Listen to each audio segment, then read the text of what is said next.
Ici, là, c'est pas pour nous. Nous, on n'était pas enrôlés.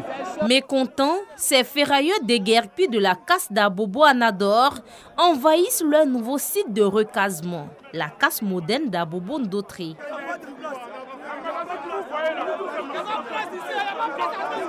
Selon eux, il n'y a aucun magasin disponible pour les recevoir, comme indiqué par la municipalité d'Abobo lors de leur déguerpissement. Il n'y a pas de place, on veut nous déloger. On ne peut pas, on a des familles à nourrir. Plus de 15 000 ferrailleurs. Chaque ferrailleur, on met 2 femmes, une femme, 4 à 5 enfants. Tu vas les déloger pour les mettre où? Troisième société qui fait rapporter plus de l'argent à l'État.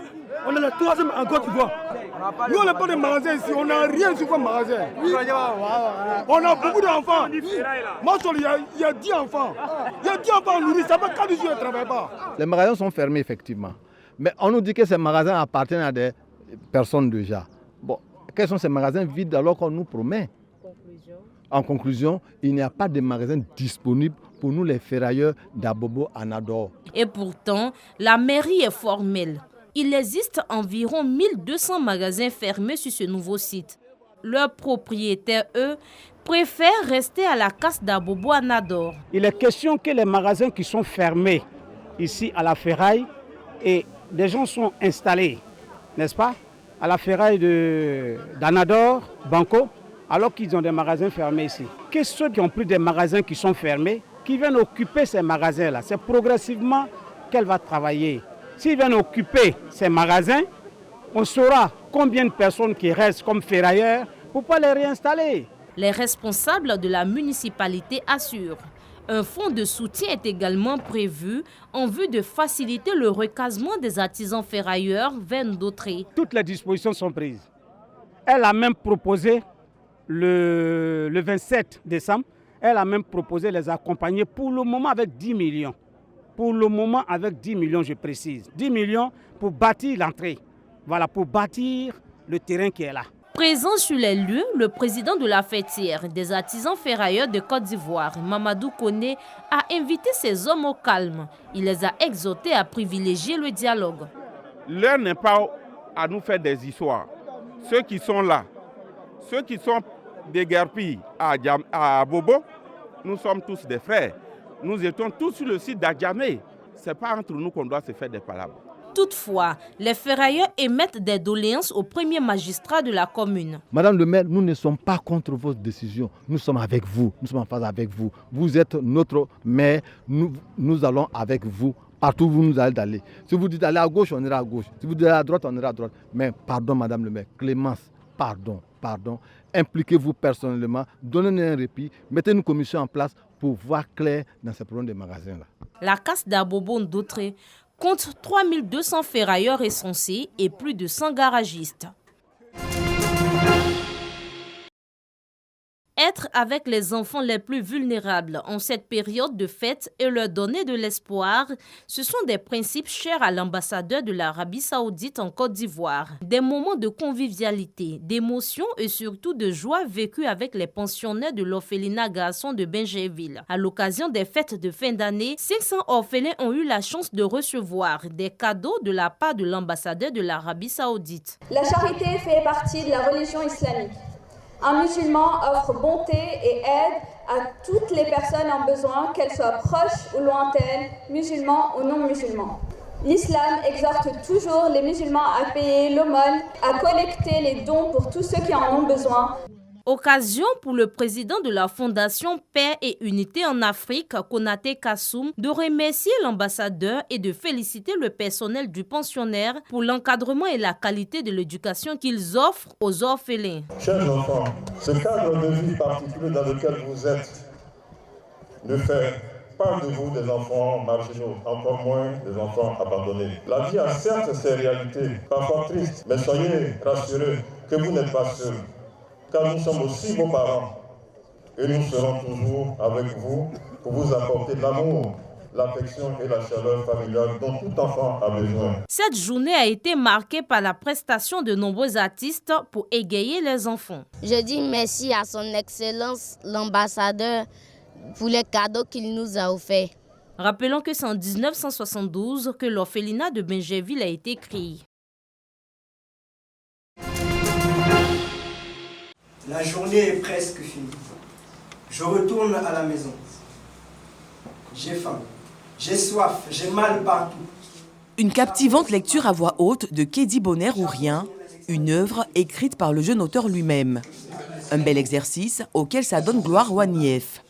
Il participe ce soir au lancement des activités de Livre à dire, un club de lecture à voix haute. Un club créé par deux jeunes amoureux de lecture et des beaux textes. La lecture à haute voix, c'est un exercice de partage. Et donc l'idée pour nous, c'est de partager ce qu'on aime, donc partager notre passion.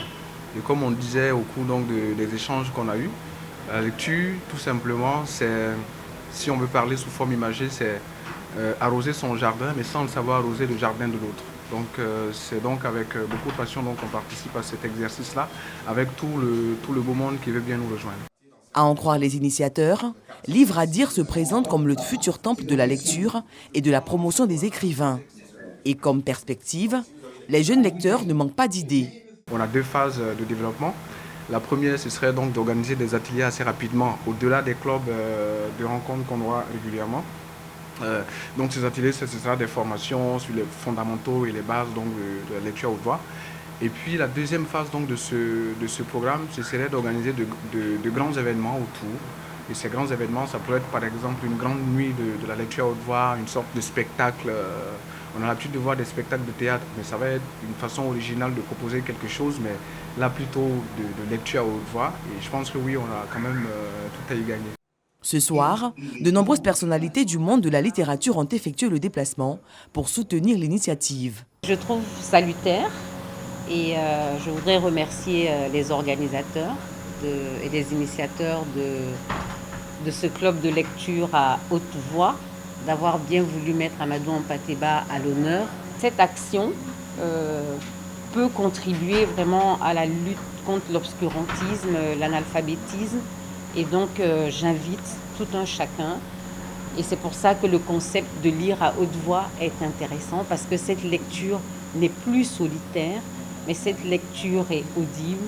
Donc c'est un moment de partage, de convivialité avec les autres. On a l'habitude d'en entendre parler un peu plus loin de nos tropiques.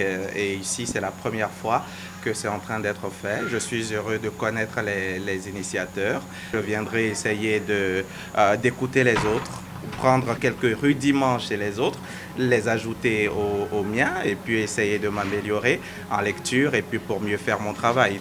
Livre à dire, le club de lecture à voix haute tiendra ses activités à la Villa Kena de Dr Aminata Kane, elle-même amoureuse de lecture et ambassadrice des livres. Le club ambitionne étendre ses activités dans les lycées et collèges.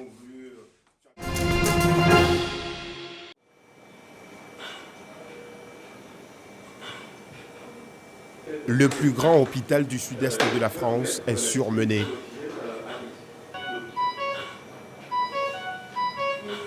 Les patients atteints de Covid occupent les 3/4 des lits de réanimation. Actuellement, le système de santé en région PACA et plus particulièrement dans les Bouches-du-Rhône est mis à terre à cause d'une population non vaccinée. Et dans les réanimations marseillaises, 85% des patients sont des patients non vaccinés et c'est des hospitalisations qui sont parfaitement évitables. Si on est vacciné, on ne vient pas en réanimation. Plus d'un tiers des personnes placées en réanimation ne survivent pas. Face à ce constat, les responsables de la région ont lancé un appel à la vaccination. Je fais partie des 700 signataires parce qu'aujourd'hui, on en appelle à la population marseillaise et on leur demande vraiment un geste de solidarité pour se faire vacciner parce qu'aujourd'hui, on arrive vraiment aux limites dans le fonctionnement de l'hôpital. À la Timone, les conséquences affectent tous les services. Les déprogrammations d'opérations sont nombreuses. Aujourd'hui, je vais être opéré et ça a été décalé pour demain. J'espère que cette fois sera la bonne. Hein. Mais comme on dit, jamais 203. Hein. Et je me sens un peu coupable aussi parce qu'à mon âge, il faudrait se la place un petit peu plus jeune. Mais c'est difficile. Moi, j'étais vacciné, j'ai fait le nécessaire pour que ça arrive, que je sois protégé, quoi. Mais ceux qui ne veulent pas le faire, c'est un peu délicat quand même. À peine 60% des Marseillais avaient reçu 2 doses de vaccin fin décembre, contre 70% à l'échelle nationale.